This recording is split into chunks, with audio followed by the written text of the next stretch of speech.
தலை அஜித். தலைன்னு சொன்னால் அப்படிலாம் சொல்லாதீங்க, தலைன்னுலாம் சொல்லாதீங்க, என்னை வந்து அஜித்துன்னு கூப்பிடுங்க அப்படின்ற மாதிரி பில்டப்லாம் கொடுப்பார் அவர். நான் வந்து கொஞ்சம் ஒரு அஜித் ஃபேன் தான். ஆனாலும் இப்போது அவர் பேசியிருக்க ஒரு சில விஷயங்கள் சோஷியல் மீடியாவில் பார்த்தா ஃபுல்லாக வந்து கரூர் இன்சிடெண்ட்டையும் அவர் பேசினதையும் வச்சு மிக்சப் பண்ணி மேஷப் பண்ணுகிறாங்க. என்னங்க இப்படி பண்ணுறீங்களேம்மா அப்படின்னு கேட்குற மாதிரி தான் வந்து எனக்கு கேட்க தோணுது. அந்த மனுஷன் ஏதோ எதை பற்றியோ கேட்டாங்க, எதை பற்றியோ பேசின போது ஏதோ ஒன்று பேசினார்.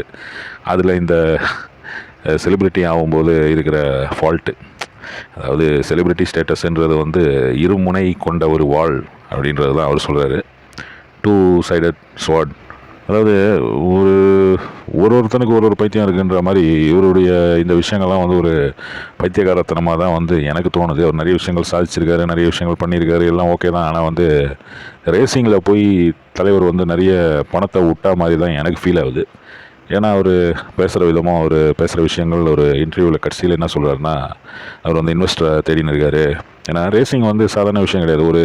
ஒரு தமிழ்நாட்டில் ஒரு ஆக்டராக இருக்கிறவங்கலாம் போய் ரேசிங் கம்பெனியெல்லாம் ஆரம்பித்து ஒரு ரேசிங் எம்பையர்லாம் வந்து உருவாக்குறதுன்றது ரொம்ப கஷ்டமான விஷயம்.